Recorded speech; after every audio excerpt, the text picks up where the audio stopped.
Patuloy na mananatili sa kustodiya ng International Criminal Court o ICC sa The Hague, Netherlands si dating Pangulong Rodrigo Duterte matapos pagdipayin ng Trial Chamber 3 ang desisyon huwag muna siyang palayain habang nagpapatuloy ang proseso ng kanyang kinakaharap na kaso kaugnay ng war on drugs ng kanyang administrasyon.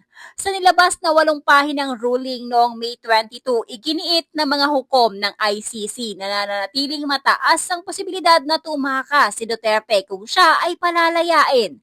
Dahilan upang hindi katigan ang hiling ng kanyang kampo para sa conditional release. Pinangunahan ni Judge Joanna Corner ang desisyon ng Trial Chamber 3 kung saan malinaw na sinabi ng korte na walang sapat na dahilan upang baguhin ang kasalukuyang detention status ng dating Pangulo. Isa umano sa pinakamahalagang konsiderasyon ng korte ay ang paulit-ulit na pagtanggi ni Duterte na kilalanin ang jurisdiksyon ng ICC sa kanyang kaso.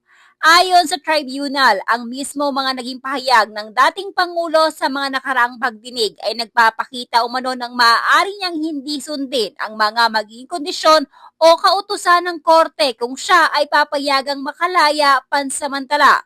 Binigyang din ng chamber ang naging komento ni Duterte noong kung saan inirawan niya bilang kidnapping ang pagkakakuha sa kanya ng pagdadala sa ICC Detention Facility.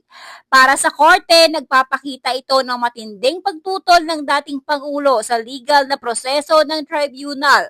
Dagdag pa rito, sinabi rin ng ICC na ang pagkumpirma noong April 23 ng 3 murder charges laban kay Duterte ay hindi dahilan upang luwagan ang kanyang sitwasyon. Sa halip, mas lalo pa umanong tumitibay ang posibilidad na umiwas siya sa paglilitis dahil mas malinaw na ang kinakaharap niyang kaso.